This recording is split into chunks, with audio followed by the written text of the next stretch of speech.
Salut, c'est Mathieu de Ludovox.fr. Aujourd'hui, dans ce Ludochrono, je vais vous parler d'Assassin's Creed Brotherhood of Venice. C'est un prototype, et du coup, je ne peux pas vous montrer la boîte. C'est un jeu d'infiltration coopérative pour 1 à 4 joueurs, disons de 12 ans et plus, dans l'univers d'Assassin's Creed.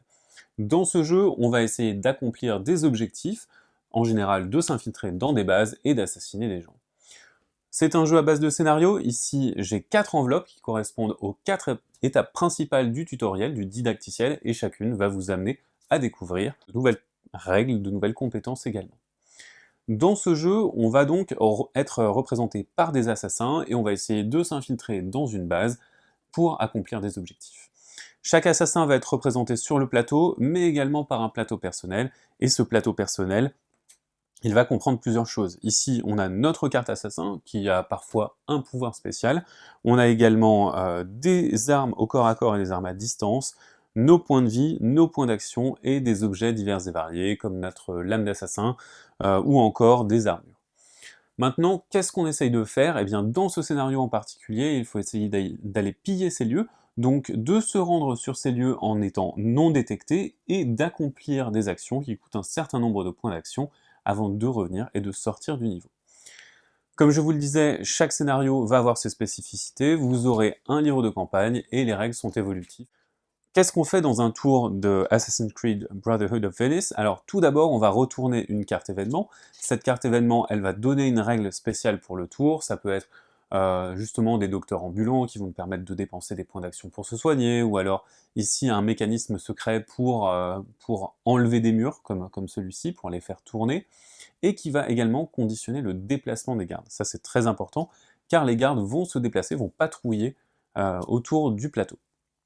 Donc qu'est-ce qu'on fait ensuite? Une fois qu'on a fait ça, on va pouvoir faire agir les assassins. Les assassins, ils ont un certain nombre de points d'action et ils peuvent les dépenser de multiples manières. Se déplacer, pour un point d'action vous pouvez vous déplacer, vous pouvez également utiliser vos objets, par exemple utiliser votre épée, utiliser votre lame d'assassin. Dès que vous avez un petit symbole de cube blanc, comme cette lame d'assassin, vous allez pouvoir dépenser un point d'action pour le faire. Mais beaucoup d'actions ne sont pas imprimées, par exemple grimper sur cette tour, qui vous coûterait un point d'action, se synchroniser pour récupérer des bonus, un point d'action également, ou encore fouiller le corps d'un garde et le cacher pour récupérer son équipement, un point d'action. Une fois que les assassins se sont répartis les différentes actions, parce que chaque assassin va avoir 3 points d'action, mais on peut agir quand on veut, c'est-à-dire que Domenico pourrait agir pour un cube d'action, puis Bastiano pourrait agir pour 2 cubes, et Domenico pourrait finir pour enfin que Bastiano finisse. Donc on a vraiment besoin de se concerter, de se coordonner, pour agir le plus harmonieusement possible, éliminer les menaces pour que l'autre puisse avancer, et ainsi de suite. Une fois que tous les joueurs ont fini, les 1 à 4 assassins ont fini, eh bien on va pouvoir passer à la phase suivante, qui est la phase des gardes. Alors les gardes, tout d'abord, ils vont se déplacer en fonction de l'événement du tour, donc par exemple celui-ci se déplacerait là, et ensuite ils pourraient combattre s'ils se retrouvaient sur notre case, et enfin on va avoir des renforts, et les renforts, ils vont faire apparaître des gardes sur certains points d'apparition.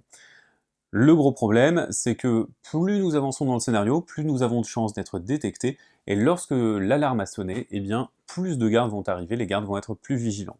Lorsque un garde pénètre sur notre case, lorsque nous ne sommes pas cachés, ou lorsque nous rentrons sur la case d'un garde en n'étant pas cachés, on va jeter ces dés verts, et ces dés verts, ce sont des détections.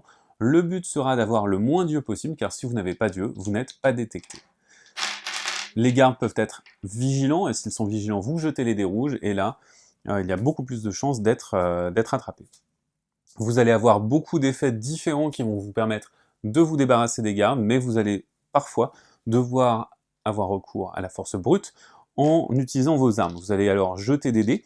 Ces dés vont vous permettre d'avoir donc des échecs, des touches, et des touches qui vont déclencher votre pouvoir spécial. Il suffira de dépasser la résistance du garde avec vos touches pour le mettre hors combat et du coup le coucher comme ceci. Les gardes vont bien entendu rester là tant qu'on ne les a pas cachés. Lorsqu'on cache leur corps, on les retire tout simplement du plateau, et du coup on va pouvoir également les fouiller et récupérer leur équipement. Donc on a une pioche d'équipement qu'on va pouvoir récupérer en plus de ça.